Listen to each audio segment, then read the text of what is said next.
Nekuta Sichis, Chelek, Tesvav, Noach Gimel, Lili Nishmis, Rabbi Yosef ben Yamin, ben Reb Menashe Kaltman.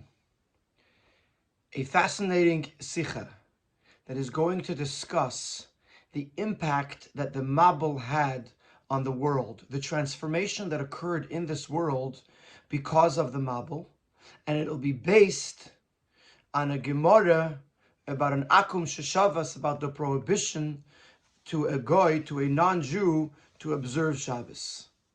Somehow these two things are going to be brought together in a fascinating exploration of the Mabul. The pasuk in this week's parsha says, day and night will not rest, it will not be interrupted. So after the Mabul, where the Eibishter tells Noach, Zera, v'kotzir, v'kor, v'choim, v'kayitz, v'choyref, the time for planting, the time for harvesting, and summer and winter, etc., 6 times. The Yom V'Layla, as well as day and night, will not be interrupted. And even though the Mabul interrupted the order of the world, but Mikano Lahaba, from this point forward, says the Eibishter, the order of the world will never be entirely interrupted. From this pasuk, Leran Taris, the Gemara learns Akum Sheshavas Chayev Misa. A Gentile, a non-Jew who observes Shabbos, who keeps Shabbos, Chayev Misa, he is liable for death. Shneimar v'yom v'layla lo yishbeisu, because it says day and night will not be interrupted; they will continue to function. And from this we learn that just like the nature continues to function, so too people are commanded to continue to do their work and to not stop. The Amar Mar Azhara Shalahan Zui Misasan, that was learned in the previously on the previous Amud, that when a goy is given a prohibition, it automatically means that breaking the prohibition, transgressing the prohibition, makes him liable for death. So therefore, from Yom V'Layla Yishbeisu is the Azhara, is the prohibition to the Akum against observing Shabbos, against resting, and that means there's Chayev Misa. Then the Gemara adds to this, even Monday you can't keep Shabbos. What does this mean? Rashi is mefarish, as Ravina is mechadish. Rashi explains that the Ravina is teaching as the Azhara lo yishbeisu, that the prohibition against resting is nit blaze b'Shabbos or Yom Shvisa Yisrael, is not just on the day of Shabbos, which is the day of rest for Eden. Or Sunday, which is the day of rest for the Christians. Any type of rest is prohibited. They shouldn't stop doing their work, even on a day that is not generally classified as a day of rest. And Rashi says that it doesn't just mean Monday, Tuesday, Wednesday, Thursday, it means the rest of the week. That any day of the week cannot be turned into a Shabbos, cannot be a day of rest. So this is what Rashi says. Teaches me that one is not allowed to rest, and therefore Akum Sheshavas is Chayev Misa. From the Rambam is mashma. However, from the Rambam, who also discusses this concept of Akum Sheshavas, it's understood as the Isser von Shvisa B'nei Noach, Afilu b'yoymi yimei that the prohibition to rest, even on a random weekday, is not because they're not allowed to. They are not allowed to rest. Because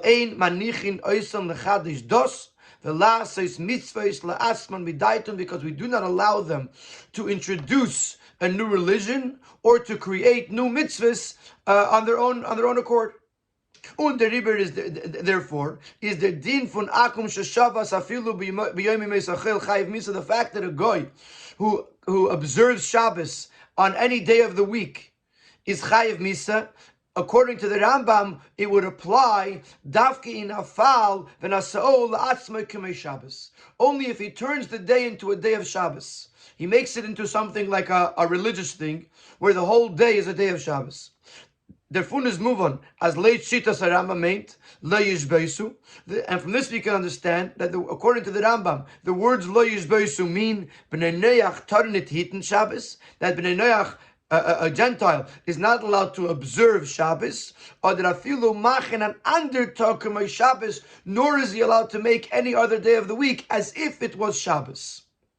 But that would mean that according to the Rambam, if someone would, if an akum would not do malacha, but not as because he was classifying the day as a Shabbos, he would not be chayav misa.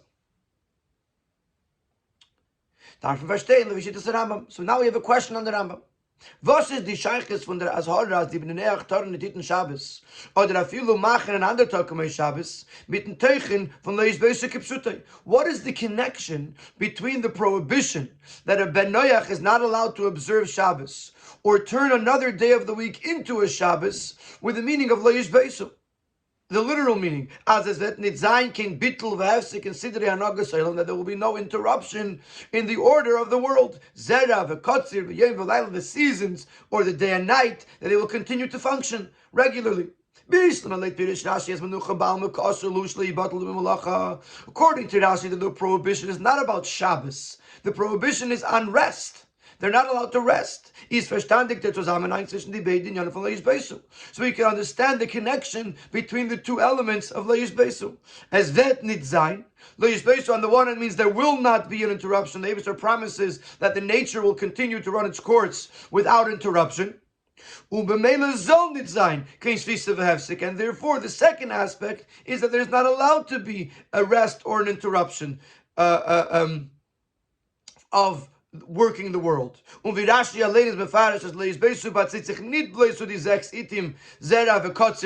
Rashi himself explains, that the words Leis Besu do not apply solely to the 6 times of Zera v'Kotzir, of planting and harvesting, etc., as in Zevet Nizayin Kapitel that in all of the seasons of the year there will not be any interruption. As Rashi says, that it applies also to humans, as that they too should not interrupt their work.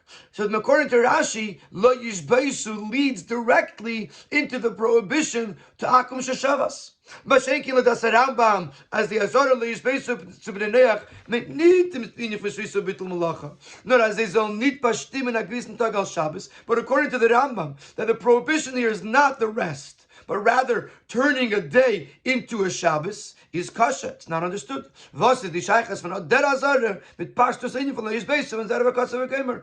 connection with the prohibition against making a Shabbos with the literal understanding of the pasuk that the seasons of the year and the order of the world will not be interrupted?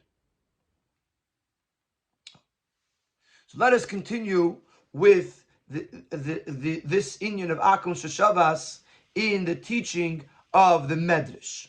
And that's going to be Siv Beis. And we're going to ask, the Medrash also says something very similar, and we're going to have a question. Der Limud Anal von Leis Besu werd gebracht in Medrash auf ein Pasuk Ru'u ki Hashem nosen lachem es Shabbos. This idea is also brought in the Medrash in B'Shmois Rabbah on the Pasuk that the sea, the Eibusher has given you Shabbos. This is Moshe Rabbeinu talking to the Skenim, who asked Moshe, why is there 2 portions of man when they collected only 1 on Friday? And the Eibusher says, see, that the Eibusher, he gave you Shabbos. V'zelish and a Medrash, and this is what the Medrash says. Lachem not nitna, to you it was given, but not to the Gentiles. From this they said, if a guy comes and observes the Shabbos, not only do they not receive reward for it, they're obligated, they're liable for Misa, for death. So here he brings our pasuk. It's also a pasuk that says that it's a sign between me and the Yidden. Mashal Melech, this could be understood with a mashal of a king. Yoshev is sitting on his throne. Umatreina Yoshev is kinegdoi, and his queen is sitting directly opposite him. However, b'neim chayav, if somebody walks between the king and the queen, it's treason. The very fact that he's walking between the king and the queen is disrespectful, and he's chayav misa. So too, if an akum tries to keep Shabbos, he's going for the ois. That's beini of ben Yisrael. He's going between the Eibishter and the Yid, and therefore he's chayav misa.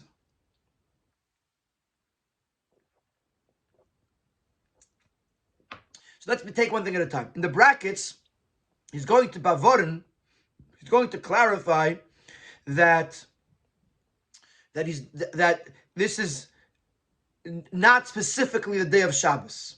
Even though he's telling sich, the Medrash is on the words Ru'u ki Hashem nas lachem es Shabbos, the prohibition here is not just on the day of Shabbos, just like the Gemara says, that it's on any day of the week. Even though he's connecting this pasuk Leis Beisu with the fact that the Eibusher gave us Shabbos, von deswegen ist nicht möglich, dass es ein Machlekes mit dem Shas.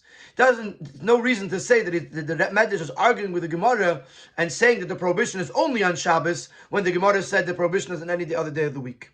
No, das was lachem nitna v'leila akum nasna v'leila akum. The fact that the Eibusher gave it to us and not to the goyim made it glaze them tug from Shabbos yimashvi. He doesn't refer to specifically to the seventh day of the week, the day of Shabbos.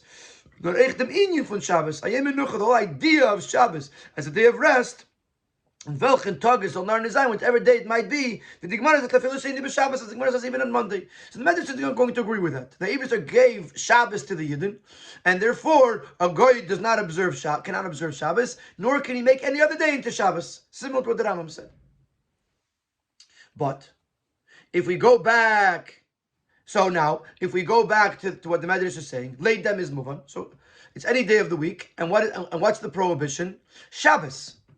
From this it's understood as ladasa medrash versteht the ritze von akum Shabbos nit menucha ba'alma shlo yibatlu memlacha kedas Rashi. The medrash is not saying that the prohibition here is the resting, like Rashi said, nor in them as they turn it machen atok Shabbos kedas Rambam.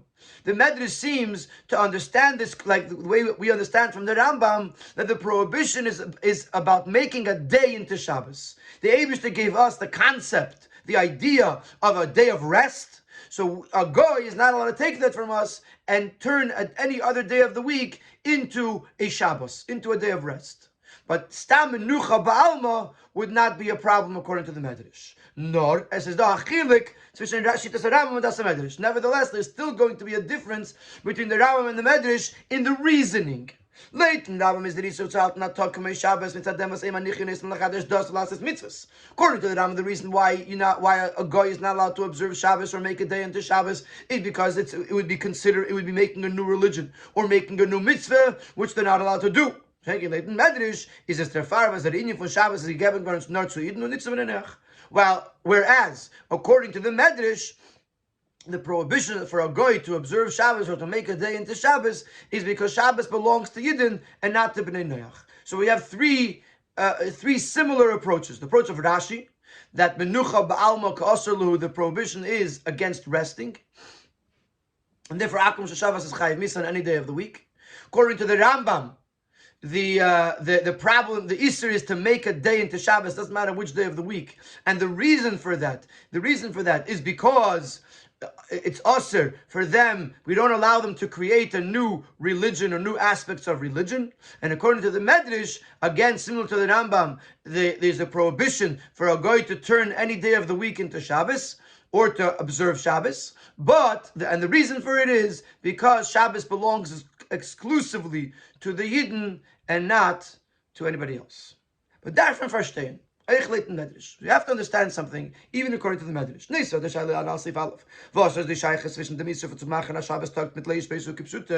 The same question we asked on the Rambam. How does the Rambam connect the idea of turning a day into Shabbos with lo yishbeisu, which means not to interrupt the function of nature, not to stop work, which we asked on the Rambam? The same question would apply to the Medrash. We have another question.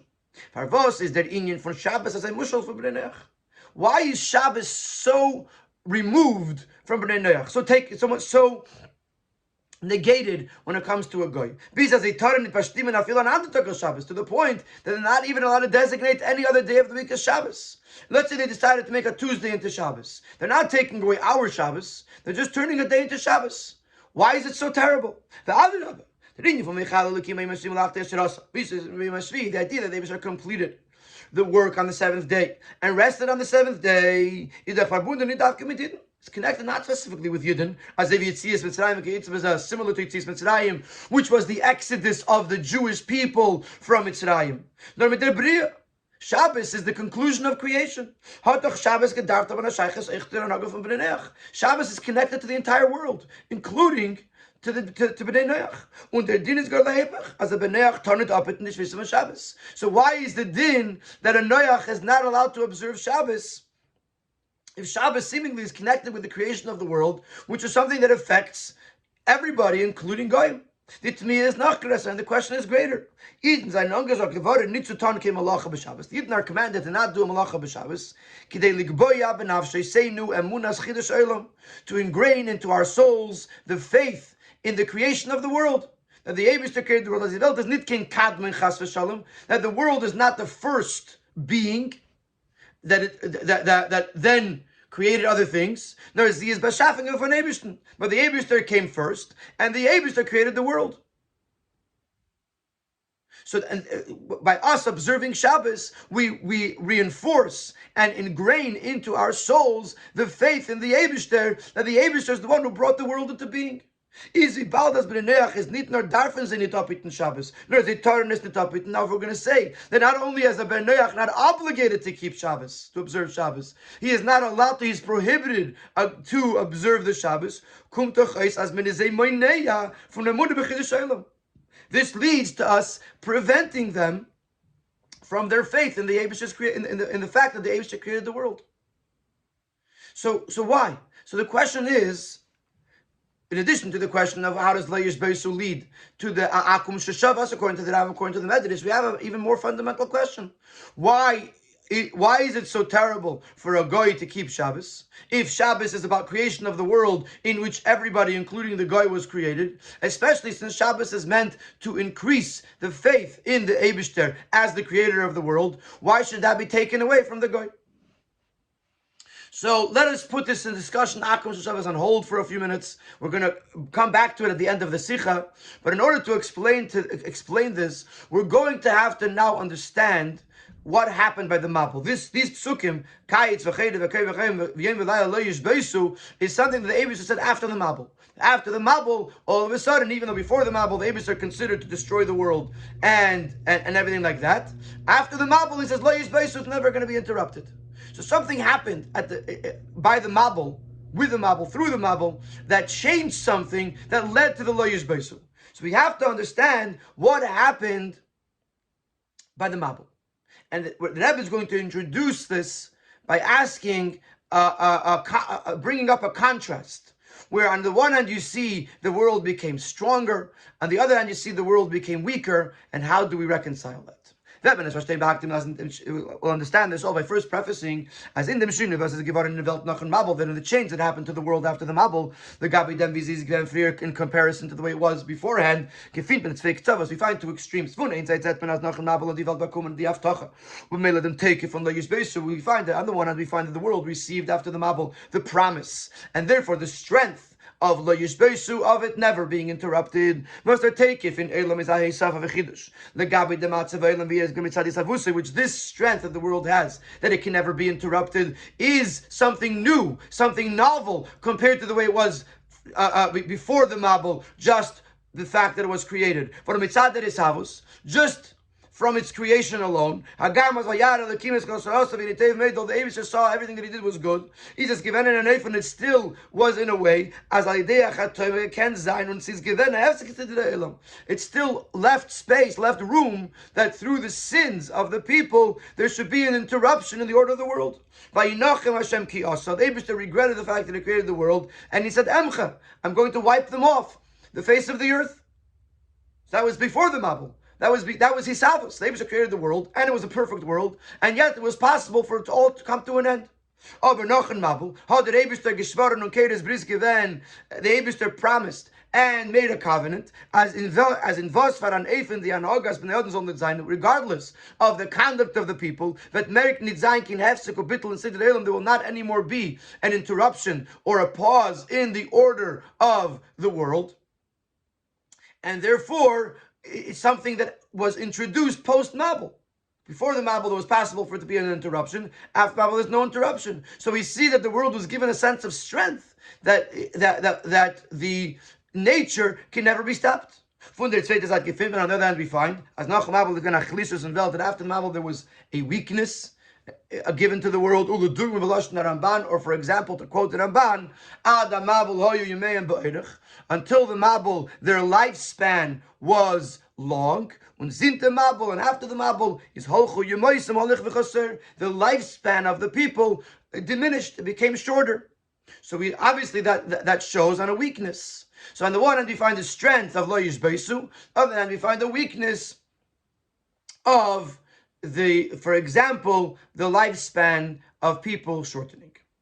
So we have to understand how is it possible, how does this happen, and how is it possible that the same event should create a strengthening and a weakening at the same time.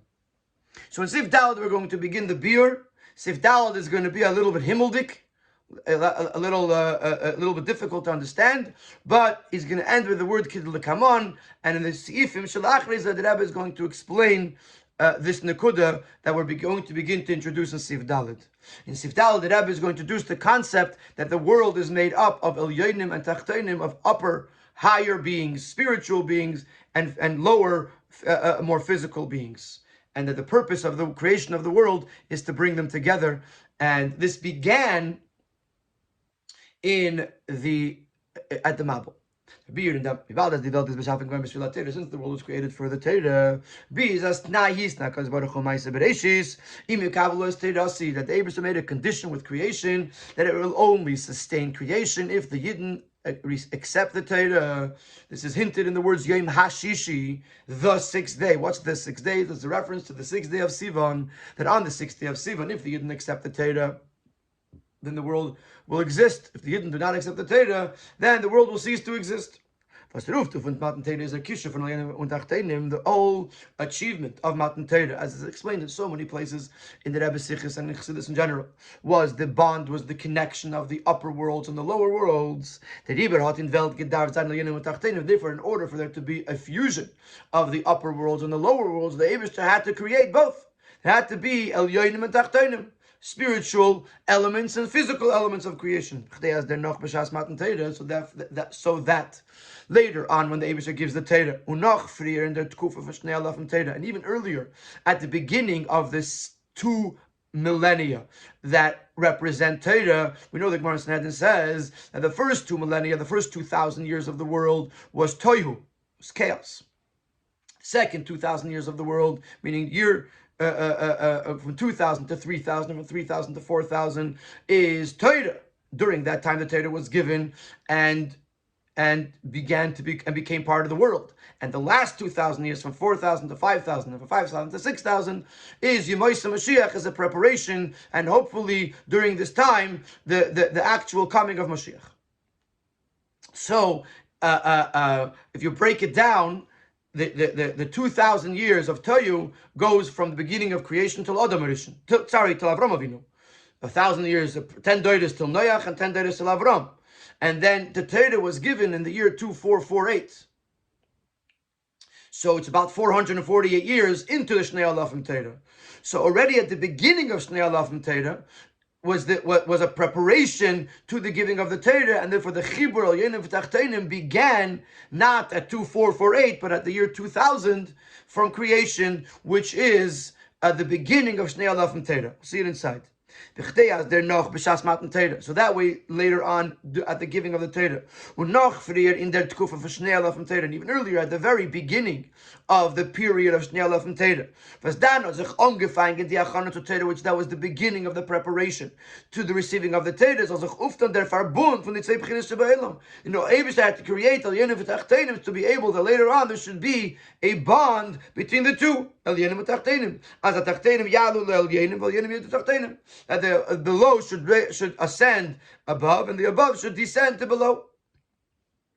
Und in die zwei Beginnissen Welt is given Ashinu for Kedem Mabel and Achim Mabel. And it is in this Elyonim and Tachtenim where we see the difference between before the Mabel and after the Mabel. Kedem Mabel is the Welt Bechalosh given in the Matze Vizi is Mitzad Lamayla.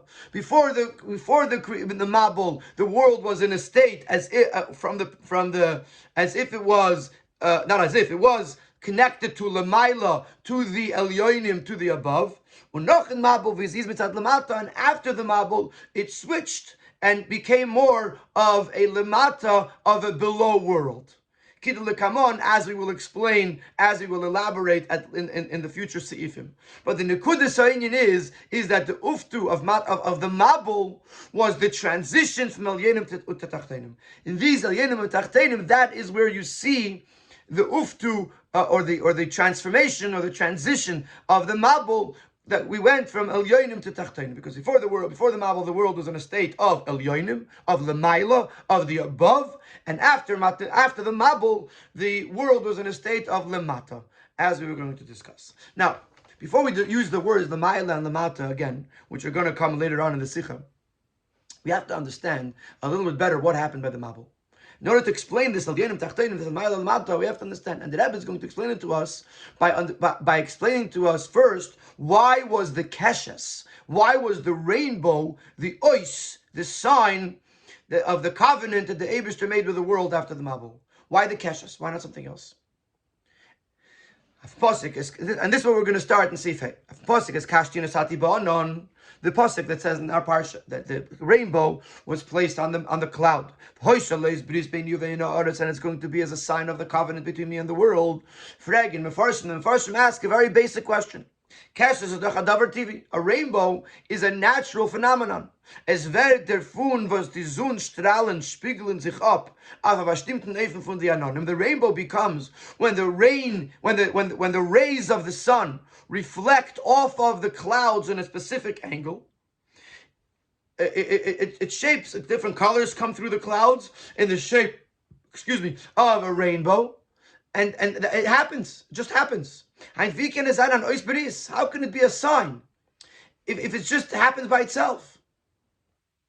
So the answer, Adit Teva Gufa, as die Karne Hashemesh and the Anonim sollen sein, bematzev Mesuyim, was damals spiegeln sich die Strahlen ab von the Anonim zu des Keshes. This phenomenon, this very natural phenomenon, that the rays of the sun hit the clouds, and the clouds refract the rays of the sun into a rainbow, in the shape and colors of the rainbow. It became possible. The Eibishter created it after the Mabul. Okay, the Mabul is the before the Mabul, the air, the atmosphere of the world was more dense. Und der Rieber ist einen Echti Anonim, was werden von dem Eid Yalim and Oris, and therefore the clouds, which are formed from the mist that rises from the earth, give them mehr Chumrium. They were more dense, they were thicker. They could not contain and or reflect the light of the sun. Therefore, and therefore until the Mabul, there was never a rainbow. Because if the rays of the sun hit the rainbow, they blocked the rays of the sun. They didn't reflect or refract it. Only after the world became more refined. Also the clouds became more refined. Not so thick. Zeitenweise, as they feel, as they spiegeln up, so they're so refined that every once in a while they can refract the rays of the sun and make a rainbow. The Rebbe adds in the brackets, this is actually all a reflection of how things were in the spirituality of the world. Before the Mabul, the world was in the lowest of levels, and therefore it wasn't capable of a birur, of a refinement. And therefore the Mabul came to refine, to purify the world, that birurim should even become possible. Now, going back to the Keshes, the Farid the Keshes on his Bris Ben Yevein Aretz. This is why the rainbow is the sign of the covenant. Because the rainbow expresses and reminds us of the purification and refinement that happened to the world. So when a person sees a rainbow, they say, it reminds them that there was a point in time when the world was so grub that it wasn't capable of a birur, and then came a Mabul that purified the world and made it capable of birur, and this reminds us of the bris that the Eibishter made with the world. In Sivav, the Rebbe is going to ask a question. This means that from the beginning of creation until the Mabul, there was no possibility for a keshes, for a rainbow. So was the Mabul rectifying something that was a problem since the beginning of creation, or was the Mabul just rectifying the bad deeds of the Doira Mabul? Which one is it?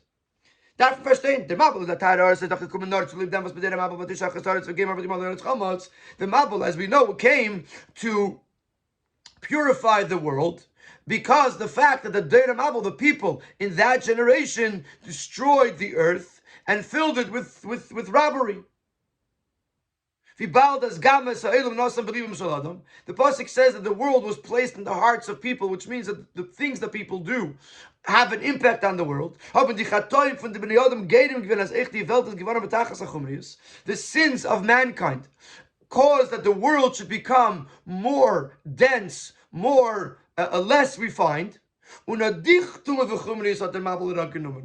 the way we understood it till now, this was the defilement and the materialism that the world that the Mabul was trying to cleanse. But according to what we explained in Sifhei, as the Mitzias from Kesses is given erst noch in Mabul, while demos and the anonym of the Elam bechlal given edler, that the possibility of a rainbow happened after the Mabul, when the clouds and the world in general became more refined. Kumt as durch Mabul is die Welt nicht nur given rein von der Tum was Gasse von der Mabul. Nun ist tagig given mehr wie sie sehen kein Machetzel der Mabul. This implies that the Mabul didn't just cleanse the world from the destruction that was caused by the people of the Deir Mabul, but rather it was cleansing and refining the world even more than it was before the Deir Mabul.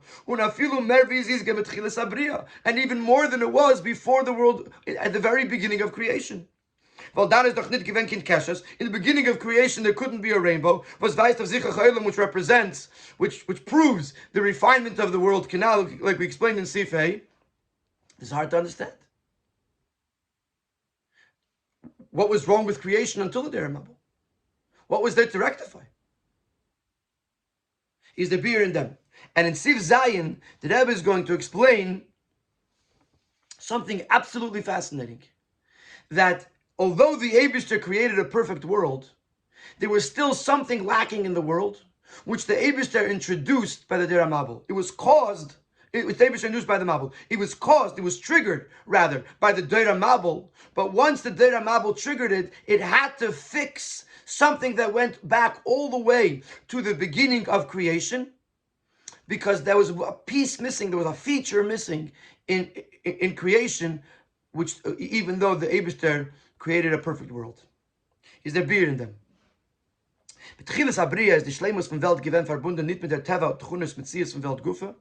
In the beginning of creation, when we know that the world was created in a complete way, because the Eibishter created it, it's not that the world itself, the world inherently had completion. The way it was created. The Eibishter created the world in a perfect way. In other words, it was because the Eibishter created it, that's why it was perfect. But the world itself was not able to bring itself to perfection. But that the world on its own should bring itself to refinement. This was accomplished through the Mabul. I was trying to think of a mashal, and even though it's not a perfect mashal, but I thought of the following idea. What mashal we say Lagabi Pesach, that Pesach was Nigla Leah Melech Malchei Amlachim HaKadosh Baruch Hu. The Eibishter gave, there was a revelation of Elokus. This forced the Yidden out of Mitzrayim, though they weren't on the level. But in order for them to receive the Torah, they had to go through 49 spheros of refining their midos. In other words, like we say often, that if the bittul comes mitzad an ur shalamayla, mitzad a light from above that sort of overwhelms the nivra and causes bittul, it doesn't transform the nivra, it just forces it. And as soon as the ur goes away, then the nivra is back to where he started, so to speak. Not a perfect muscle, but he's saying something like that. The world was perfect because the Eibishter created it. But the world itself could not make itself perfect. So if chas v'shalom, the world was to fall, if there was to be a yirida in the world, it wouldn't be able to pick itself back up. And that's what the Mabul did. The Eibishter gave the world a new ability, a new feature. The world itself, the world should be able to regenerate itself, should bring itself back to its state of perfection. Und das ist der Tam, was darf gedemelt. By the way, this will be explained a little bit more in Siv Ches. The Nekuda, that it was only after the Deir HaMabul broke the world, so to speak, that this feature became necessary, and therefore it was brought about after the Deir for the Deir HaMabul, but it fixed something all the way back from creation, because from the very beginning of creation, the world was lacking this tchuna, this feature of regenerating itself, of fixing itself. But it wasn't until the Mabul that it became necessary, and therefore it wasn't until the Mabul that the Eibishter added this feature. But going back to the keshes, this is why that is when the Eibishter introduced the concept of the keshes, of the rainbow. Even though it is the two together, the rays of the sun and the clouds that make the rainbow, the rainbow is more connected with the clouds. Not as much with the rays of the sun, because they are really simple. The rays of the sun have one color. They have one basic color. But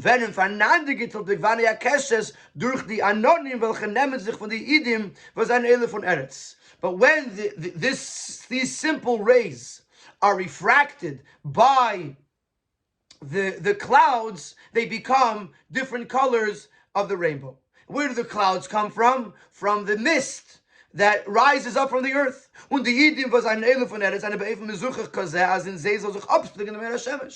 this mist that is rising from the earth is so refined that it could allow the light of the sun through it and make a rainbow.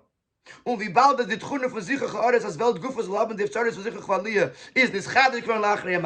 this concept that the world is refined enough that it could, for example, that it could produce a rainbow, but this only happened after the Mabul. That's why after the Mabul is when the rainbow was placed in the cloud. The Eibishter placed in the cloud, which the cloud comes from the earth. The idea of the rainbow, that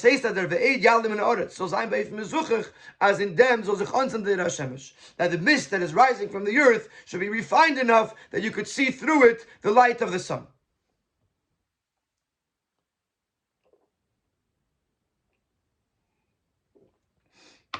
So in Siv Zayin, the Rebbe is explaining the question that he asked in Siv Vav: Did the Mabul come to fix the hashchose of the Deir HaMabul, or did the Mabul come to fix the something that was that and change something all the way back to the beginning of creation? The answer is both. It was by the Deir HaMabul that, as we'll explain in Simches, that this had to be fixed. But when the Mabul came, the Mabul was adding it was bringing in, it was introducing a new ability to the world that it should be able to refine itself. And that's why there was a possibility for a keshes, because the world was becoming, the earth itself was becoming refined enough that it could allow the light of the sun through its clouds, through its mist. In Siv Ches, the Rebbe is going to continue to explain this nekuda of the Deir HaMabul bringing about the Mabul that fixed something that was really problematic from day one. That was technically problematic since day one. And at the same time, the Rebbe is going to explain what we started saying in the beginning of the Biur, that by the Mabul, there was something introduced to the world, the Teikif of Lo Yishbaisu, despite the fact that beforehand it was possible for the Eibishter to say Vayinochem and Emche, that he regretted the creation and he wanted to destroy the creation. After the Mabul was Lo Yishbaisu. Now we'll understand how that works. Now wird sein verstandig, was der Rationell, was ist mit Chila. Zu beschaffen die Welt, why is that the Eibishter's Ratzon that was there at first to create the world. And the fact that the Eibishter at the conclusion of creation saw that everything that he did was very good, it did not stop the Gzeira of I will obliterate, I will wipe it off the earth. Then it says, when it was that the evil of mankind increased in the world. And after them, Mabel Eibishter made a covenant. As a feel of the world decided about was that even when the world is in a situation that brings out the thought that he wants to bring darkness and destruction to the world. From deswegen he will never remove all flesh from the world. As we explained before in Siv Zayin,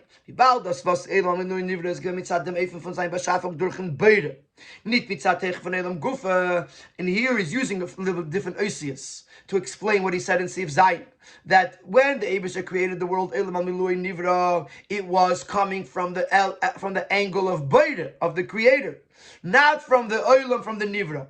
Therefore, the sins that distanced the world from its creator and from his desire, and it caused such a descent, it was impossible or almost impossible to elevate and refine it. And since because of the sin of the Ramabel is the Welt as if niskalkel geworden bis vatim al yaretz chametz, the world was so destroyed to the point that it was filled with robbery, with negativity. Umitzad Welt Gufa is dann nicht given kein Efsharius of Bitter Valiyah. And from the world itself, it was incapable of being elevated and being transformed, being refined. And the Rebbe adds in the brackets,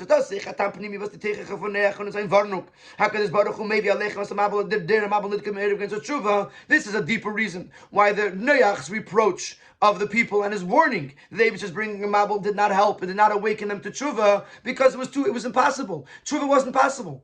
Before the Mabel, tshuva was not a possibility. It was impossible. You couldn't do it. There was no such concept. It didn't exist. Either you were a tzaddik or you were a rasha. There was no concept of a Baal tshuva. The Riber is the Believing came Tama for Mitzias. So since once the world destroyed itself, there was no reason for its existence. And the Eibishter regretted the whole creation, and he said, let me get rid of it. Because as the world descended and got further and further away from the Creator, so the world lost the Eibishter's will. The Eibishter had no desire for the world to exist anymore, and therefore he said, Emcha. But after the Mabel, once it transformed and refined the world itself, as he stated in the Matzav Yorad B'Yesed, even when it's in a very low down situation. So as he can in his batter, in the Salvan al David, so tshuva should be able to be refined and elevated through tshuva. Therefore, is demot gewender, krisis bris from leikaris kol basar, v'lo Mabel. Now comes a covenant that Eibishter will not remove all flesh. The Eibishter will not bring a Mabel anymore. In welchen matzah the Welt design, whatever matzah the world is, because the world is always possible to pick itself back up. Until the Mabel, the world could not pick itself back up. If it fell, it was down and couldn't get back up. And therefore the Eibishter says, the world is so far removed from me, I have no need for it, I want to destroy it. So came the Mabel, which the Eibishter gave Tara v'zichuch to the world. The Eibishter gave a new feature to the world, that it could become refined. If it could become refined, it could do tshuva. If it could do tshuva, it could pick itself back up. Therefore there's no reason to bring a Mabel anymore. The Ratzon HaBeirah will never be far from the world, because even when the world falls down, it still has the potential to pick itself up. And therefore the world, the Eibishter never gives up on. The Eibishter's Ratzon never is nostalgic, never leaves the world, because it can always return to the Eibishter. So to quickly go through the flow of the last few seifim, we started out saying about the keshus, the rainbow, that the rainbow became passable after the Mabel, because after the Mabel there was a zichuch in the olam, the world became more refined. And to explain this a little bit more, the Rebbe explained that the Mabul, the purpose of the Mabul was not just to fix the Chatoim of the Deir Mabul. Once the Chatoim of the Deir Mabul came about, the world had fallen down, and at that point it couldn't pick itself back up, and therefore the Eibishter gave the world the ability for tar of a zichach through the mabul. This gave the ability for something that didn't exist prior to the mabul, which created the possibility of the keshes, because the keshes needs the zichach ha'olam, the rainbow needs the refinement of the world in order for the rays of the sun to go through the clouds. And therefore, the keshes is the ois, is the sign that the world went through a tar of a zichuch. And therefore, from this point and on, is lo yizbaisu. There's no reason for the world to ever be destroyed again, because the world always has the possibility to pick itself up. Now, in Sif Tes, we're going to go back to the Sif Gimel, where the Rebbe spoke about the contrast. The mitzad echad, the world got stronger. Lo yishbaisu. Mitzad echad, the world got weaker, where we see Lamoshel in the ages, in the lifespan of people. And the Rebbe in Sif Tes is going to explain that it's coming from the same place, because of the fact that after the Mabul, the Eibishter is sustaining the world on the level of Nivra. Therefore, the fact that the Eibishter is sustaining the world gives it a toikif. The fact that it's on the level of Nivra gives it a weakness, because Nivroim, creations, are limited. Let's see it inside. According to this, all of the above, we're going to understand that these two extremes that came about after the Mabul,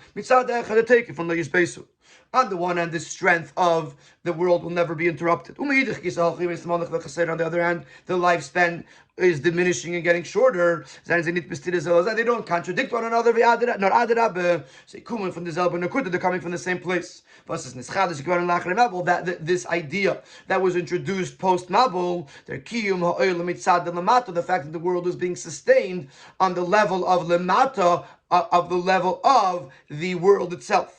Before the Mabul, like we said in the beginning of the Sikh and Siv Dalit, that the world, the mitzad before the Mabul was mitzad l'mayla. After the world was mitzad l'mata. Today we're using, in this here we're using Boira and Nivra. Mitzad before the Mabul, the creation of the world and the sustenance, the sustaining of the world came from the will of the Creator, because the Eibishter is chafetz chesed, because the Eibishter desires chesed, and therefore the Eibishter wants to give. And how did he give? By creating a world and keeping the world alive, keeping the world sustained. But after the introducing, after bringing up the concept of purifying the world of the Mabul, is that Eibishter is ständig mahavel makayim. The Eibishter continues to constantly create and sustain the world mitzad ir inyan, but on the level of the world mitzad atar v'azichach shaba, because the world was refined and purified, but it's on the level of nivra. It's on the level of the world. This idea is the cause of these two extremes. On the one hand, because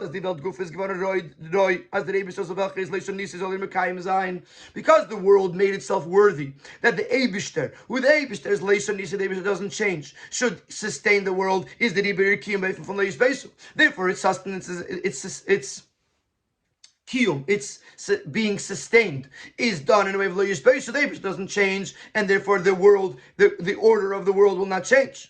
Von der zweiten Seite, but on the other hand, das Gufe was noch in Mabul is the Eibishter mekayim development tzad ir inyan. The very fact that the Eibishter is sustaining the world because of the world itself, not because of the ratzon habayra, who is the ribir kiyum b'chalishus. Because of that, the sustenance, the word isn't sustenance. The sustaining of the world is in a weakness. And it's expressed in the fact that the days their lifespan is shorter. Because a nivra is modud, a nivra is limited. A creation is limited, and therefore, since the Eibishter is sustaining the world on the level of Nivra, therefore the sustenance of the world, the sustaining of the world is also limited. Need to be Mabul, not like before the Mabul. Must be bald as the Kiyam is given the world existence was because of the kindness of Hashem. Is therefore they lived a long life. Wie steht in Tikkun Ezera, das was given der Narichus Yomim. The Tikkun Ezera says the fact that there was long life before the Mabul is weil dem Shachi is dem und given von Erech Apayim Arich Anpin, because the life force was being drawn down from the level of Erech Apayim or Arich Anpin, which is in Atik, which is in a very high level, and therefore, and also the word Erech Apayim or Arich Anpin means long, and therefore it caused Arichus Yamim, long life. So that was before the Mabul, when it was all from the level of Beta, top down. But after the Mabul, when Taka the Eibishter is giving the world its existence, but it's mitzad nivra, or the level of nivra, therefore there's a certain limitation to it because nivraim are limited, and therefore there's a weakness in the world. That's why you have two extremes. On the one hand, you have the kiyum from the Eibishter, which gives it la yizbeisu, gives it a strength. On the other hand, the kiyum of the Eibishter is on the level of nivra, and therefore it has a certain weakness. Now in Sif Yud, we're going to go back to the Elyonim and Tachtonim. We started in Sif Dalid saying that the Eibishter created Elyonim and Tachtonim. Before the Mabul was Elyonim, after the Mabul was Tachtonim. And the Mabul was this transition from Elyonim to Tachtonim. So now in Sif Yud, the Rebbe is going to say is that this transition, which we already pretty much explained, that we use Beira and Nivra, Lamaila and Lamata, Elyonim and Tachtonim, that is the Mabul. That is what happened by the Mabul. That's what changed in the Mabul. The world went from Lamaila to Lamata, from Elyonim to Tachtonim, from Beira to Nivra. That before the Mabul, the world was on a much higher level. It had one caveat, had one issue, and that is because it was on such a high level, it didn't permeate the world itself. And therefore the world itself couldn't regenerate. It couldn't fix itself when it fell. And after the Mabul, it came down to a lower level, that it was coming from the level of Tachtonim, the level of Lamata, the level of Nivra. But because of that, the world has the ability to always fix itself through tshuva, to elevate itself, and therefore the Eibishter never has a reason to destroy the world. And now the Rebbe is going to say how this leads to Matan Torah. Die zwei Tkufas. Tkufa von Kedem and Mabul, when the Welt explained wie sie es Lamayla. The way the world was, as it was from above. When the Tkufa shel Achrei Mabul, and the Tkufa after the Mabul, when the Welt explained wie sie es Lamata. When the world was brought down and then given its existence on a level of the below. Seinen given a Hagdomet zu der dritte Tkufa. This led to the third period, being the period of Shnei Alofim Teda, of the second set of 2,000 years, which is called in the Gemara Snedden, like we said before, Shnei Alofim Teda. When it's sich angefangen mit der Achanutz Matan Teda, der Kishur von Elyonim and Tachtonim. The fact that the Eibishter created Elyonim, which was before the Mabul. The fact that the Eibishter, Elyonim and Tachtonim were created in the beginning. But the fact that the world was in a state of Elyonim before the Mabul, and in a state of Tachtonim after the Mabul, this made it possible that after those two Tkufas should come a third Tkufa when the world will combine Elyonim and Tachtonim. And das is echt die Asbara. The Rabbi here gives a very beautiful explanation, like a practical thing, in the fact that Avram lived in the transition period from the first two tkufas to the third tkufa, from the post-Mabul time to the pre-Torah time. And this is why Avram and Sarah, they gave birth to Yitzchak in their old age. Avram 100 years and Sarah 90 years. Avram was 100 years old, Sarah was 90 years old. When der Mittag sich ausgedrückt der Kishur for the zwei tkufas anal, this expressed the bond, the connection between these two time periods, Elyonim and Tachtonim.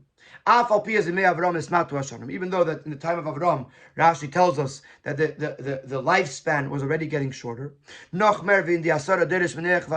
more than in the 1,000 years or the 10 generations after Noach, prior to Avram. So Avram was already in a time when the world was, when the ages were getting short.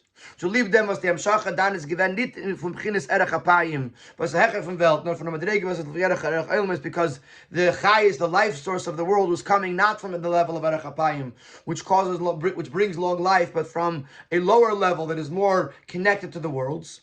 Afal Pikein, so on the one hand, the world was already in a state of Tachtoinim, which is why the lifespan was short. Afal Pikein, nevertheless, they gave birth to Yitzchak at an older age. This is given the Seder Kedem Mabul, which was the Seder, which was how it worked before the Mabul. Then the Amshacha is given from Bchinas Erech Apayim, when the life force came down from the level of Erech Apayim. So Avram embodied both. On the one hand, in his time, the lifespan was getting shorter. On the other hand, he and his wife, they had a child at an old age, because Avram embodied both, and therefore was able to begin the transition into the third kufa, which is the kishur of both. Und der kishur von the zweite kufa zum Matzavim and this bond, this connection between these two periods and situations of the world, the way it is from above and the way it is from below, is gekommen begolin leidus Yitzchak, was expressed in a more revealed way in the birth of Yitzchak. The Erster geboren als Yid, who was the first one to be born as a Yid, was born of Mekalbog and the Torah, which was his descendants who received the Torah, when to the Gembe Peil the Kisha from Al-Yedim Utachtenim, when they were actually able to accomplish the bond, the connection between the above and the below. So now we understand that. So now we sort of closed the circle from Sif Gimel, Dalet, Hey, Vav, Zayin, Ches, etc. Sif Gimel, we asked the question about the two ktsaves, the two extremes of the post-Mabul world. In Sif Dalet, we introduced the Elyonim and the Tachtonim and said that this was a hachana to Matan Torah. Then in Sif Hey, we began to explain what happened after the Mabul, that there was a zichuch in the world, which made it possible for there to be an anon. So in Sivav, we asked the question, 1 second, wasn't the Mabul just coming to fix what happened in the Deira Mabul? So in Sivav, in Siv Zayin, we explained that no, the Mabul was bringing into the world a brand new tchuna, which was the ability for the world to fix itself, that it itself should come to the level of zichuch, which helped us understand the concept of the keshes, that the keshes is dependent on the zichuch of the world. And then we explained that by the Deira Mabul, the Eibishter did not want to have a world anymore, because since the world at that time could not be fixed, the Eibishter had no reason to continue with the world. And after the zichuch of the Mabul, the Eibishter gave the world the ability to regenerate itself, to fix itself, and therefore the Eibishter has no reason to ever destroy the world. And from there we went to explain the two ktsavos, that on the one hand is lo yishbeisu, not just because the Eibishter has no need to destroy the world, but the taikif of lo yishbeisu is mania vayaleshanisi. On the other hand, being that after the Mabul we went down to the level of nivra, because of that there's a certain weakness to the world, because nivroim are limited. And then we said that these two things, el yonim and tachtainim, were all ha'achana to Matan Torah, when or the Shnei Alefim Torah, when there will ultimately be the connection of Al Yonim and Tachtonim. Now we're going to go back to Akum Sheshavas. Now that we understand all of this, now we're going to go back to Akum Sheshavas. We're going to understand what is so terrible with a guy keeping Shabbos. And it's going to be based on this whole Nakuda of El Yonim and Tachtonim. That the whole purpose of the Mabul was to bring the world into Tachtonim, and ultimately that was meant to lead to a time where there'll be a kishur of Al Yonim and Tachtonim.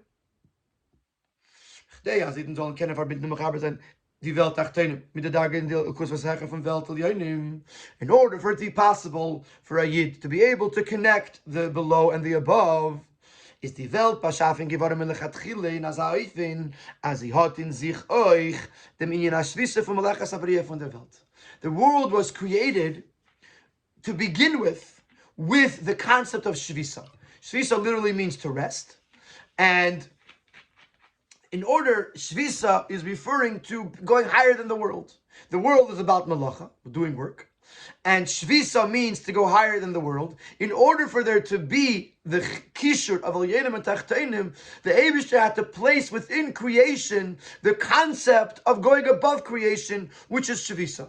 Rashi Zoktaf and Pasuk, and that brings a beautiful, beautiful raya.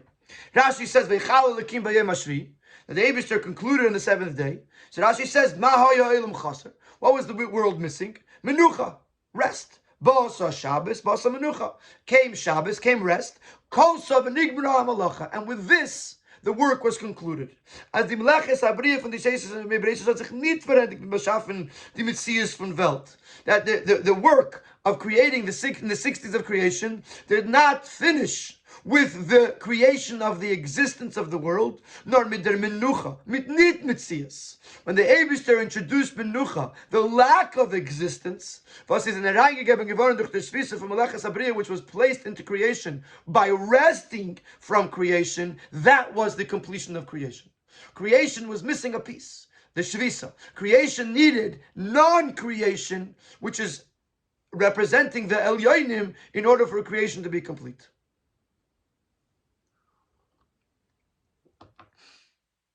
And since every week this same cycle repeats itself, therefore every single Shabbos, this concept of menucha, this higher than world idea, is brought down into the world on Shabbos. Now, Sifyud Beis. But since this idea of menucha of Shabbos is higher than the world, it's higher than the 6 days of creation. It's higher than the creation of these 6 days. The world cannot accept this higher than world. It's the opposite of world. The whole concept of Shvisa is opposite than the world. The world can't do it. As explained in various places in Chassidus, that Shabbos is higher than time. So the world, which is Zman, cannot contain in itself a level that's l'mayla me'azman. Therefore, for menucha to come down into the world, it only happens in the deeper levels of the world, in the inner levels of the world.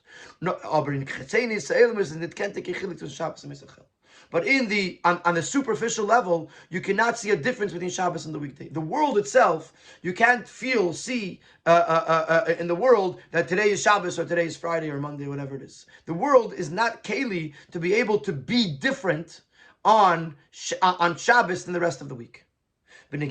However, when it comes to Yidden, they are the ones who are accomplishing this bond between the below and the above. By them, by us, by Yidden, the light of Shabbos has a real visible impact on them. As it's known that the Neshama Yeseda that comes down on Shabbos, it causes a change in the nature of the person, of Nefesh Abamis. Therefore, Amaretz, even someone who is a simpleton, does not lie on Shabbos, because the Neshama Yeseda impacts even a simple person. When I feel in the teva from the gufa gashmi, even in the nature of the gufa gashmi, of the physical body, is affected by Shabbos. In order 55, he brings the Maimer Chazal that the light of the person's face is different on Shabbos. In order 56, he brings from Teras Chaim that there was a certain great, one of the great doctors that said that on the night and on the day of Shabbos, the pulse, the heartbeat, the pulse that is going through the hand of the Yid is different. It beats differently, because Shabbos has an effect on the guf of the Yid. But this is only the Yid, because the Yid is the one who is entrusted, empowered to make the Chibur of Elyonim Tachtenim. So the Yid has the ability to be affected begilui by the Eir of Shabbos. But the rest of the world, since the world is defined by time and space, which time and space is connected with movement. You move from space to space. Time measures how fast you're moving. So time and space are both connected with movement. It's the opposite of resting. The Therefore, in the rest of the world, besides for a Yid, cannot the menucha cannot be revealed in them. Because menucha is connected with higher than zman u'makim. It's the opposite of the world. Menucha is the opposite of the world. So by a Yid has elyonim and tachtoinim in them.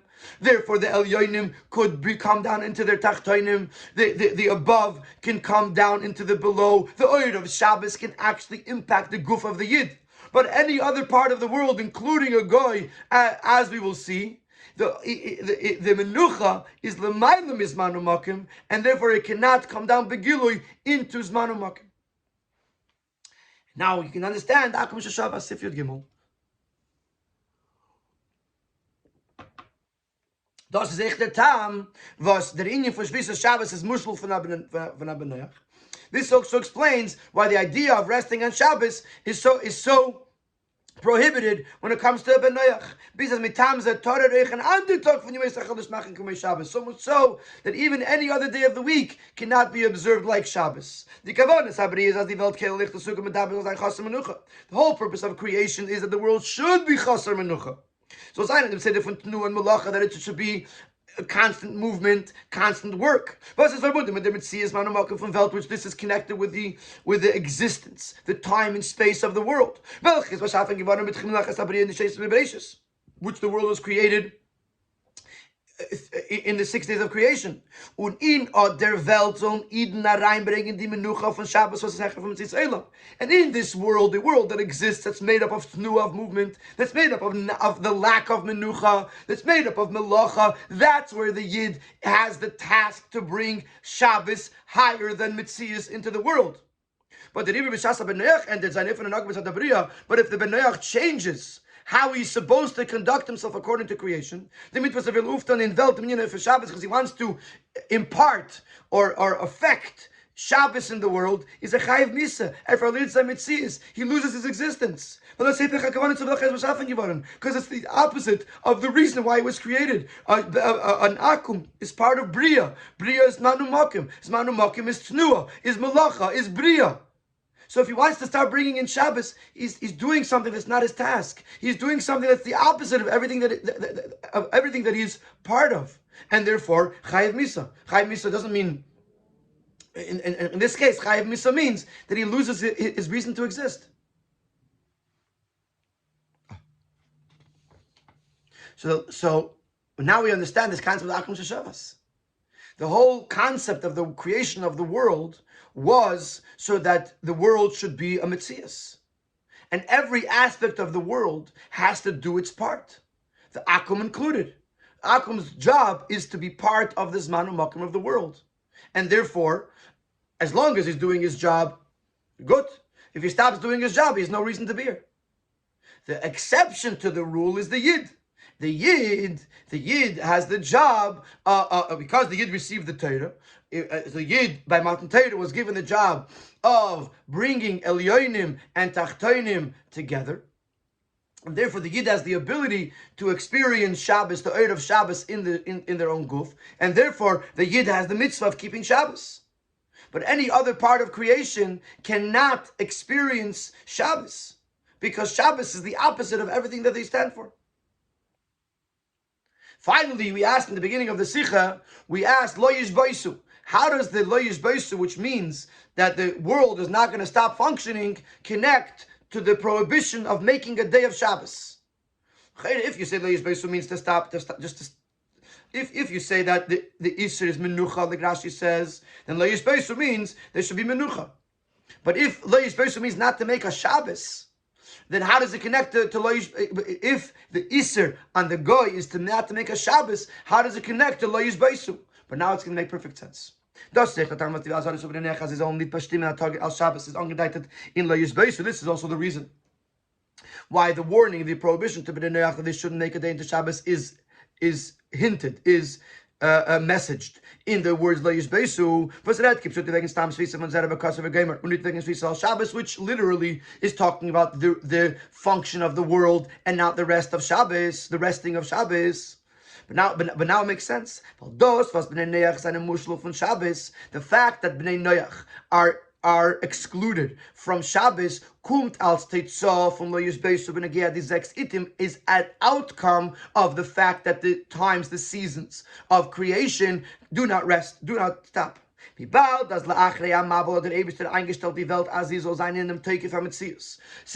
the Mabel, the Eibishter established the world in a way that it should be such a strong existence, to the point that nothing will stop, nothing will be interrupted. This is why a Ben Noach cannot bring into the world the idea of Shabbos, the idea of Menucha, the idea of higher than Metzias. No, before Mabul, the world didn't have this takeoff of Lo Yishbeisu, and therefore, possibly, I don't know, if at that point there was the existence of Shabbos B'chlal. But once the world was given Lo Yishbeisu, was given a takeoff HaMetzias, then the job of the Akum is to enforce that Metzias, not to fight that Metzias. And therefore the Akum cannot bring something that's higher than Metzias into Metzias, because then he's going against the Lo Yishbeisu. So now we understand the connection of Lo Yishbeisu and the Akum Sheshavas. Again, therefore, a Ben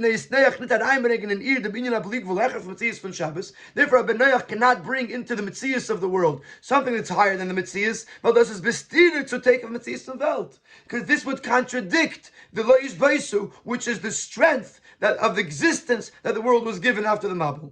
As we explained earlier, that the Teikif HaMetzias comes from Aniyah Vayalei Nisi, because for David says B'Mechaya the world, and David says Leishon Nisi. Therefore, this gives the world a Teikif of being unchanging, and therefore, if Akum tries to bring higher than Metzias into Metzias, he's negating the Lo Yishbeisu. He's negating the Teikif HaMetzias of the world, and therefore it's a problem. And the only ones who are allowed to do that, who are allowed to bring higher than Metzias into Metzias, is the Yidden, because they were given the Kayach through Matan Torah to be Mechaber Mailo Mata. Just want to add that in the beginning of the Sikha, we mentioned that the Shita of the Rambam, so the reason that Akum Sheshavas is because Chayiv Misa is because it's the Osir Lechadesh Das. They're not allowed to bring a new religion or new mitzvahs into the world. How does this relate to Lo Yishbeisu? So the Rebbe explains this in Order 61. That which the Rambam says, because Eima Nichanes and Lechadesh Das is because of Lo Yishbeisu, because there has to be a takeif from Metzias Ha'olam. A goy is not even allowed to do in Yonam of religion. Things that are L'mayla Min Ha'olam, a mitzvah, that the Eibishter gives, and it's L'mayla Min Ha'olam, a guy is not allowed to do. And this is why the Rebbe explains in the brackets, in Order 61, that even though it says that a Ben Noach that wants to do certain mitzvahs, most mitzvahs, he's allowed to do them to be able to be Mekabel Schar. Ein moinin oisa so you don't stop him from doing it. The exception to that rule is Shabbos and Limud HaTorah. The same Rambam and the same Gemara that says Akum Sheshavas is Chayiv Misa also says Akum that learns Torah is Chayiv Misa, because both Shabbos and Torah, Limud HaTorah, represent something that's L'mayla Min Ha'olam, and therefore a guy is not allowed to touch it. A guy cannot be involved with L'mayla Min Ha'olam because he's a Chelek of Metzius Ha'olam, and therefore his job is to strengthen the world at Lo Yishbeisu, and not to bring something that's higher than the world into the world. And therefore, Shabbos and Torah is something that a